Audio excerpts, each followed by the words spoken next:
May isang tao na tahimik na lumalaban sa buhay.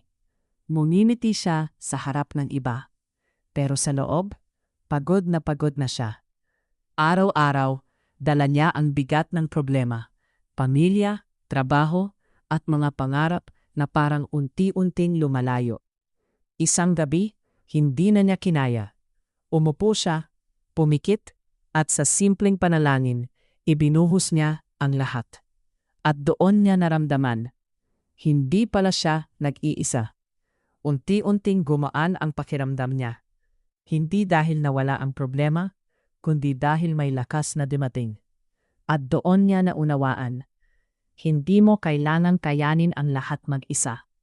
Kapag ang puso mo ay napapagod na, tandaan mo, may Diyos na handang sumalo sa bawat bigat na hindi mo na kayang buhatin. Ngayon, ipahinga mo sandali ang puso mo. Magtiwala ka, dahil sa bawat laban mo, may lakas na nanggagaling sa